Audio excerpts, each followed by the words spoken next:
오늘 본문에 있는 말씀을 가지고 어루만지시며라는 제하에 말씀을 드리도록 하겠습니다. 이스라엘 역사에서 위대한 선지자 그리고 영적인 거장으로 알려진 사람이 엘리야입니다. 그리고 그 엘리야가 그 본인의 사역 중에서 가장 극적인 그 사역을 이루었던 것이 열왕기상 18장에 기록이 되어 있습니다. 엘리야는 혼자서 바알 선지자 450명 그리고 아세라 선지자 400명 총 850명과 영적인 대결을 하게 됩니다. 결과는 엘리야의 완벽한 승리로 끝나게 되어집니다. 그리고 곧이어서 엘리야는 3년 6개월간 비가 내리지 않는 그 이스라엘 땅에 오로지 기도를 통하여서 간절한 기도를 통하여 비가 내리는 놀라운 기적을 일으켰습니다. 그런데 놀라운 것은 오늘 본문에 읽었던 제19장에 가게 되어지면 이런 영적인 승리 또 기적 능력을 체험했던 이 엘리야가 며칠 만에 깊은 자포자기 상태, 깊은 영적인 침체에 빠졌다는 것입니다. 그래서 그가 말을 하기를 당장 지금 이 순간 내가 죽었으면 좋겠다. 그 죽고 싶을 만큼 깊은 좌절에 빠졌다는 것이죠. 그 이유는 그 아합 왕의 아내 이세벨 여왕이 이 엘리야를 내가 반드시 너를 죽이겠다라는 그 죽이려고 하는 그런 엄포에 두려움을 가졌기 때문입니다. 2절 말씀해 보면 내일 이맘때에 반드시 너의 생명을 취하리라 그랬어요. 이 말에 겁을 먹었던 엘리야가 그 죽음을 피하여 또 생명을 지키기 위해서 멀리 급하게 도망을 치게 됩니다. 북이스라엘 갈멜산을 떠나서 남유다 왕국을 지나 남유다 왕국의 최남단에 있는 도시 부알세바라는 곳에 가게 되어져요. 그곳으로 도망쳤음에도 불구하고 불안하였습니다. 그곳까지 쫓아와서 자기를 죽일지도 모른다 하는 생각에, 그래서 자기 하인을 부알세바에 두고 본인이 혼자 국경을 넘어서 광야길로 하루를 더 가서 로뎀나무 밑에 거하게 되어집니다. 로뎀나무 밑에 당도한 엘리야는 너무나도 지치고 너무나도 참 힘들고, 그래서 그런 자포자기의 상태에서 쓰러져 앉았습니다. 그리고 이러한 체념 섞인 절규를 하나님께 하게 되어져요. 4절 말씀을 보시면 이런 기록이 있습니다. 한 로뎀나무 아래에 앉아서 자기가 죽기를 원하여 이르되 여호와여 넉넉하오니 지금 내 생명을 거두어 주옵소서, 그렇게 고백을 하는 것을 볼 수가 있어요. 이 4절 말씀에 나오는 이 엘리야의 고백을 이렇게 들어보면 그 850명의 그 우상 선지자들을 격파했던 그 영적인 거장, 그 엘리야의 모습을 전혀 찾아볼 수가 없습니다. 위대한 선지자로서 가지고 있는 그런 영적인 자신감, 그런 의욕이라는 것은 전혀 볼 수가 없어요. 그저 하나님, 저 이제 죽고 싶습니다. 이제 모든 것을 다 끝내고 싶습니다. 이런 거의 절규 상태에 있는 그런 엘리야의 모습밖에 없습니다. 사랑하는 성도 여러분들, 이 엘리야의 모습이 바로 저의 모습이고 엘리야의 모습이 바로 우리의 모습이라는 것을 생각을 해야지 돼요. 엘리야 같은 영적인 거장도 언제든지 낙심할 수가 있고 언제든지 절망에 빠질 수가 있다는 것이에요. 한때 열정과 자신감으로 정말 충천하였을지라도 언제든지 좌절과 자포자기 또는 침체에 빠질 수 있다는 것입니다. 엘리야가 왜 이러한 영적인 침체 또는 좌절을 겪었을까? 몇 가지 원인을 살펴보면 그 첫 번째 원인이 엘리야는 고독한 사역을 하였어요. 이 엘리야는 계속 반복되어지는 10절과 14절에 있는 말씀에 보면 하나님, 이제 다들 떠나고 나 혼자만이 남아 있습니다 하면서 자기 혼자 사역하는 것을 매우 강조하는 것을 볼 수가 있어요. 그러나 실제로 그렇지 않습니다. 하나님께서는 여전히 바알 신상에 절하지 아니하는 그런 7천 명이라는 하나님의 일꾼들을 가지고 있었어요. 그러나 어떠한 이유인지 모르지만 엘리야 선지자는 홀로 그 위대한 사역들을 하였던 것이에요. 홀로 사역한다는 것은 어떻게 보면 외로운 것이에요. 그리고 쉽게 지치고요, 쉽게 낭망하는 것입니다. 오늘 이렇게 함께 예배드리니 얼마나 우리가 정말 협력하여서 함께 예배드리는 것이 얼마나 하나님 앞에 감사합니까? 찬양에 힘이 있고 기도에 힘이 있고 우리 예배가 정말 하나님이 기뻐하시는 뜨거운 영적인 예배가 될 수 있는 것이에요. 하나님의 일을 한다는 것은 주변에 동력자들이 많이 있어야 하는 거예요. 그리고 함께 일하고 함께 협력하는 것이 중요한 것입니다. 엘리야가 좌절했던 두 번째 원인은 자기의 그 불과 같은 사역에 아무런 결과나 아무런 영적 각성, 아무런 영적 변화가 없다는 사실에 대해서 굉장히 좌절을 하였어요. 그리고 반면에 그 놀라운 사역이 있었음에도 불구하고 오히려 이세벨을 중심으로 많은 사람들이 자기를 잡으려고 쫓아오는 그러한 상황 속에서 이 엘리야는 상당히 좌절하고 낙심할 수밖에 없었습니다. 사랑하는 여러분들, 열심히 사역을 하였는데도 불구하고 그 사역을 통해서 얻으려고 했던 그 기대만큼 좋은 결과라든지 좋은 성과가 나타나지 않으면 쉽게 절망하는 것이 사실입니다. 뿐만 아니라 열심히 사역했음에도 불구하고 주변에서 오해스러운 말들 또는 비난하는 말들을 섞는다든지 또는 핍박이 다가오게 되어지면 누구든지 쉽게 절망하고 자포자기할 것이 틀림이 없어요. 엘리야가 좌절했던 세 번째 이유는 엘리야가 하나님을 보지 아니하고 주변 환경을 보았기 때문입니다. 이것이 굉장히 중요하고 결정적인 원인이에요. 여러분들 생각해 보십시오. 엘리야는 850명의 이방 선지자와 영적인 대결을 함에도 불구하고 결코 기죽지 아니하였습니다. 그에게는 기도의 능력이 있었어요. 기도를 통하여 죽었던 사르밧 과부의 아들을 살려내 주었습니다.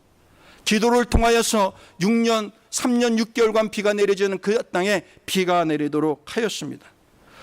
이러한 영적인 충만한 이러한 영적인 능력이 가득 찼던 이 엘리야의 영적인 상태를 올해는 18장 46절 말씀을 통해서 확인할 수가 있어요. 18장 46절에 나오는 말씀이 이렇게 표현이 되었습니다. 여호와의 능력이 엘리야에게 임하매 그랬어요. 여호와의 능력이 항상 이 엘리야에게 임하였으므로 말미암아 850대 1에서도 결코 기가 죽지 않았고 그 어떠한 상황 속에서도 기도함을 통하여서 하나님의 놀라운 능력과 기적을 일으켰고 체험을 하였습니다.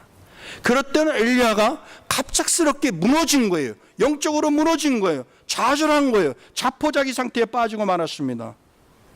그 이유가 무엇이냐면 그렇게 자기의 능력을 주시는 여호와 하나님을 바라보기보다는 자기 주변에 있는 환경을 바라보았기 때문입니다. 그 말씀이 3절에 나오는 말씀이에요. 우리 함께 읽어보도록 하겠습니다. 앞에 부분만 읽어보겠어요? 시작. 그가 이 형편을 보고 일어나 자기 생명을 위해 도망치더라 그랬습니다.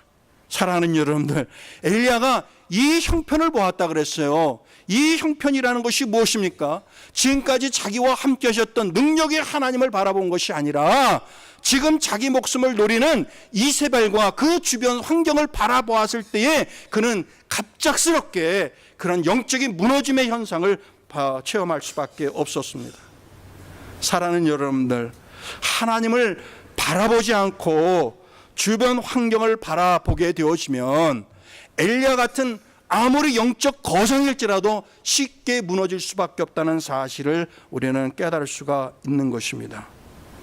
이처럼 엘리야가 겪었던 낙심과 체험, 낙심과 이런 침체의 원인들을 세 가지로 살펴보았는데 따지고 보면 이러한 원인들은 저나 여러분들 우리 모든 그리스도인들이 쉽게 겪을 수 있는 항목들입니다. 목회자도 겪을 수도 있고 직분자들도 겪을 수도 있고 평신도들도 겪을 수 있는 것들입니다.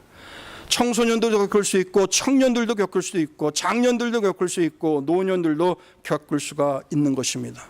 그런데 여기서 주목해야 할 한 가지 사실은 그렇게 좌절과 실망과 낙심 중에 있는 엘리야를 향하여 여호와 하나님께서 찾아오셨다는 사실에 우리는 주목을 해야지 돼요.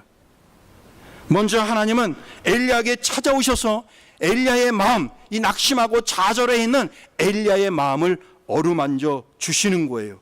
5절 말씀 한번 보겠습니다. 함께 읽어보겠습니다. 시작. 로뎀 나무 아래서 누워 자더니 천사가 그를 어루만지며 그에게 이르되 일어나서 먹으라 하는지라. 사랑하는 여러분들, 하나님은 천사를 보내어 낙심 중에 있는 엘리야의 마음을 어루만져 주셨습니다. 하나님은 엘리야의 마음을 어루만져 주셔서 그 낙심을 치유하시고 그 절망을 치유하시고 영적인 새 힘을 불어넣으시는 회복의 하나님으로 엘리야에게 찾아와 주신 거예요. 어제 피츠버그에서 예배를 드리는 유대인 회당에서 큰 총기 사건이 일어났어요. 그래서 11명의 사람들이 일시에 죽고 많은 사람들이 치명적인 상처를 입었다고 합니다.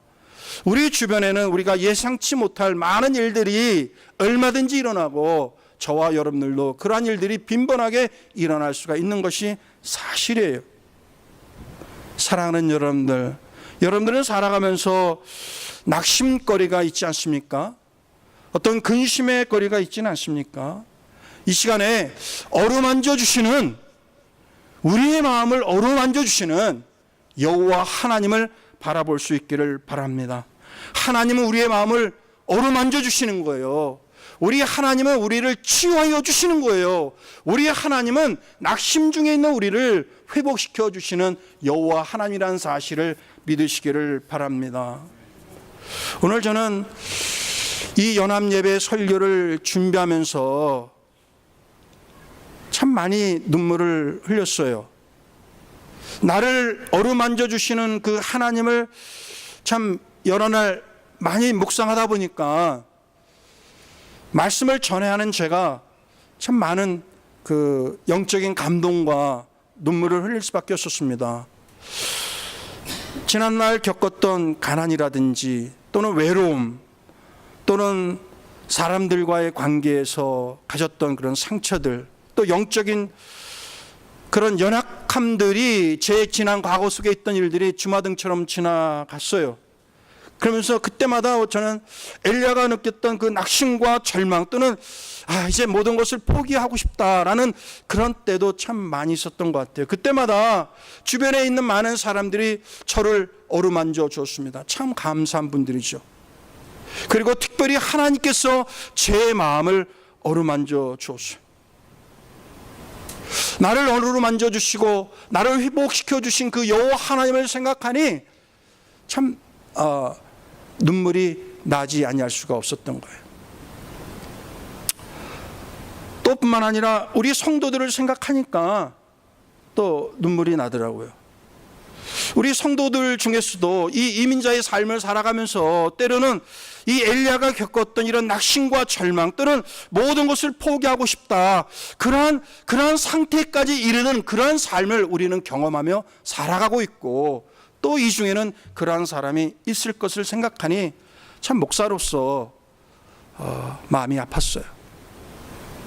성도들의 마음을 어루만지는 목회, 성도들의 마음을 어루만져 주시는 그런 목사, 그런 목회와 그런 목사가 되겠다는 생각을 하였어요. 아마 우리 모든 목사님들은 그런 마음을 가지고 있을 거예요.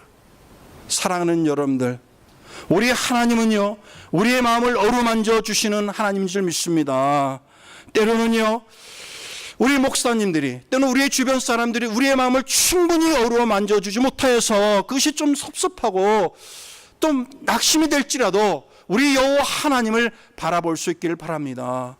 우리 여호와 하나님은 우리의 마음을 충분히 헤아려 주시고 우리의 상처를 안아주시고 상처를 맺고 메어주시는 그러한 어루만져 주시는 여호와 하나님이라는 사실을 믿으시기를 바랍니다. 우리 교회는, 주빌리 교회나 우리 선교 중앙교회는 어루만져 주시는 하나님의 교회, 그런 교회가 되어지기를 주님의 이름으로 축복합니다. 목사와 성도 간에, 성도와 성도 간에 어루만져줌이 있어야지 돼요. 행복하고 웃음 있는 가정은 어루만짐이 있는 그런 가정이 행복한 가정이에요. 부부가 서로 어루만져 줘야 합니다. 부모님이 자녀의 마음을 어루만져 주고요, 자녀가 부모님의 마음을 어루만져 줄 때에 그러한 가정이 행복한 가정이 되는 거예요. 교회도 마찬가지입니다. 우리는 나를 어루만져 주시는 여호와 하나님을 바라보는 것뿐만 아니라 우리 주변에 있는 많은 사람들을 넉넉한 그리스도의 사랑으로 어루만지고 베풀어 주시는 하나님의 사람들이 되어지기를 주님의 이름으로 축복합니다. 엘리야는요, 어루만져 주시고, 하나님께서 엘리야의 마음을 어루만져 주시고 뿐만 아니라 떡을 준비하시고 물을 준비하셔서 엘리야에게 새 힘을 부어 주셨어요. 그리고 여호와 하나님께서는 그 새 힘을 얻었던 이 엘리야를 데리고 호렙산으로 데리고 갔어요. 그리고 그 호렙산에서 하나님께서 놀라운 기적 같은 일들을 이 엘리야에게 보여줍니다. 그 내용이 11절부터 13절에 나오는 내용인데, 그 내용은 이런 거예요. 그 호렙산에서 하나님께서는 엘리야에게 놀라운 기적적인 현상을 몇 가지 보여주는 거예요. 갑자기 급하고 강한 바람이 불더니 산이 부서지기 시작했습니다. 그리고 돌들이 깨지기 시작했어요.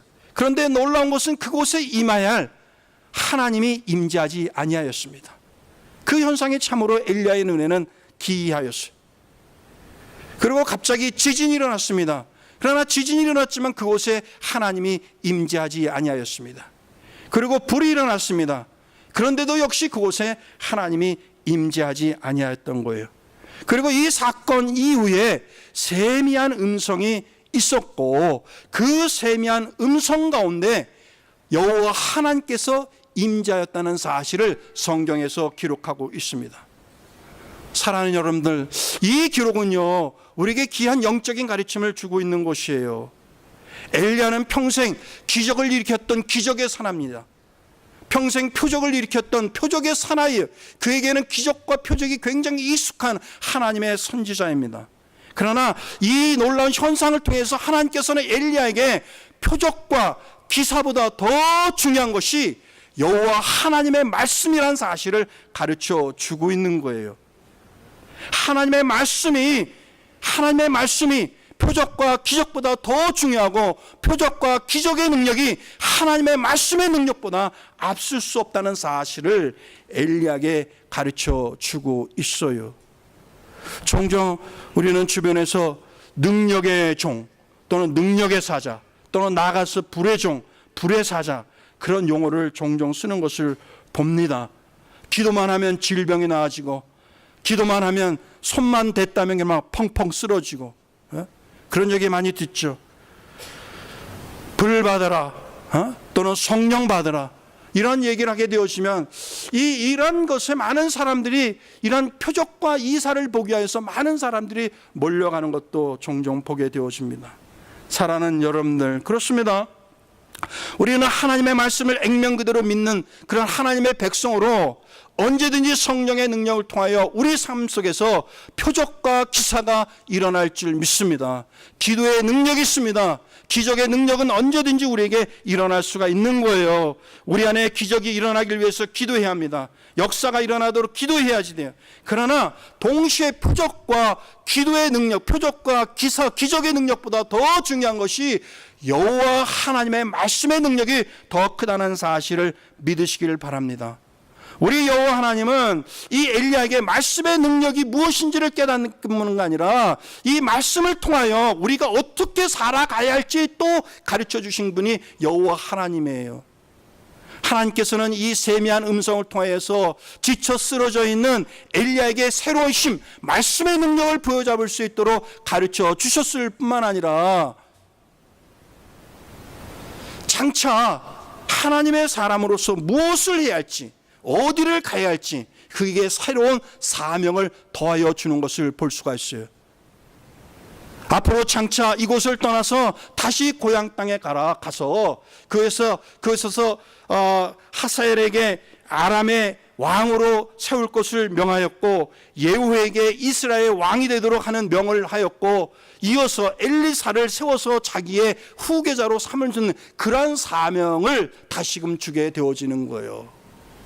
이것이 하나님의 말씀의 능력이에요. 하나님의 말씀이 있는 곳에는 기적보다 기사보다 더 놀라운 능력이 나타나는 것이고요. 하나님의 말씀이 있는 곳에 죽었던 사명, 잃어버렸던 사명이 다시금 불릴듯 일어날 수가 있다는 것입니다. 사랑하는 성도 여러분들, 하나님의 말씀에 능력이 있다는 사실을 믿으시기를 바랍니다. 그리고 이 여호와 하나님의 말씀을 더 부여잡을 수 있는 저와 여러분들이 되어지기를 주님의 이름으로 축복합니다. 히브리서 4장 12절에 보면 하나님의 말씀은 살았다 그랬어요. 하나님의 말씀은 살아있고 운동력 있어 좌우의 날선 어떤 것보다 예리하다고 그랬어요. 이 모든 표현은 무엇입니까? 하나님의 말씀은 평범한 검이 아니라 하나님의 말씀은 우리 삶의 기적과 능력을 베풀어 주시는 예리한 검과 같은 뛰어난 말씀이라는 사실을 가르쳐 주고 있어요. 하나님의 말씀을 의지할 때에 낙심과 좌절의 자리에서 우리가 일어날 수가 있는 거예요. 하나님의 말씀은 인생의 장벽을 다 무너뜨리고 넘어가게 만드는 힘의 근원이라는 사실을 우리에게 가르쳐 주고 있습니다.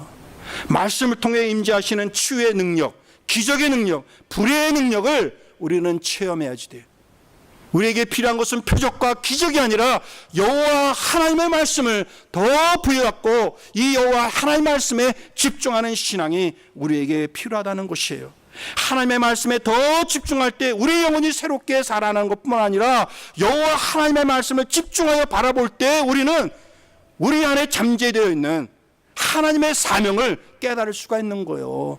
내가 이 땅에서 살아갈 때 어떤 그리스도로 살아가야 할지, 내가 하나님의 교회를 섬길 때 어떻게 하나님의 교회를 섬겨가야 할지, 내가 하나님의 복음 전도자로서 살아갈 때 어떤 사명을 가지고 살아가야 할지, 우리의 죽었던 사명, 우리의 잠재적인 사명을 일깨워준다는 사실을 믿으시기를 바랍니다. 하나님의 말씀은 능력인 것뿐만 아니라 하나님의 말씀은 우리 삶의 내비게이션과 같은 거예요. 사랑하는 여러분들, 이 엘리야가 이런 영적인 깊은 침체와 절망과 이런 자포자기 상태에 빠졌던 가장 치명적인 그리고 결정적인 원인은 결국 바라봐야 할 대상을 제대로 바라보지 못했다는 거예요. 평생 자기에게 능력을 베풀어 주시는 여호와 하나님을 바라봐야 하는데도 불구하고 순간적으로 주변 환경을 바라보면서 그런 영적인 깊은 침체에 빠지고 말았어요. 사랑하는 여러분들, 우리는 항상 여호와 하나님만을 집중하고 여호와 하나님만을 바라볼 수 있는 하나님의 사람들이 되어지길 원합니다. 때로는 우리를 시험 들게 만들고 우리를 낙심하게 만드는 우리의 주변 환경에 우리의 모든 영적인 능력을 다 잃어버리지 않기를 바랍니다. 사랑하는 성도 여러분들, 이제 말씀을 마치도록 하겠습니다. 이렇게 지쳐있는 이 엘리야에게 찾아오신 그 하나님은 어루만지시는 하나님이에요. 그 어루만지심을 통하여 회복시켜 주셨습니다. 세미한 음성으로 하나님의 말씀을 들려주신 그분이 바로 우리 하나님이십니다. 우리는 그 세미한 음성 가운데 역사하시는 하나님의 말씀을 우리는 바라볼 수 있는 저와 여러분들이 되어지기를 바랍니다. 하나님의 어루만지심을 통해 오늘 이 시간 저와 여러분들이 영적으로, 육체적으로 낙심하고 좌절하고 절망 가운데 있는 그런 모든 것들을 다 떨쳐버릴 수 있기를 바랍니다. 우리 안에 치유가 일어나야지 돼요. 우리 안에 회복이 일어나야지 돼요. 바로 나를 어루만져 주시는 여호와 하나님이 계시기 때문에 그 모든 것이 가능한 줄 믿습니다. 또 뿐만 아니라 말씀 가운데 임재하시는 우리 하나님, 말씀으로 역사하시는 하나님의 능력을 체험할 수 있는 저와 여러분들이 되어지길 원합니다. 여러분들의 모든 그 삶의 계획과 그 모든 플랜들을 무엇으로 다 이룰 수 있겠습니까? 하나님의 말씀이 그 모든 것을 가능하게 만들어 줄 믿습니다. 하나님의 말씀은요, 나에게 새로운 힘을 주시고 하나님의 말씀은 사명자로 살아갈 수 있는 삶의 원동력이 된다는 사실을 믿으시길 바랍니다. 한 주간도 여러분들이 말씀으로 또 거룩한 사명으로 승리하며 살아갈 수 있는 저와 여러분들이 되어지기를 주님의 이름으로 간절히 축복합니다.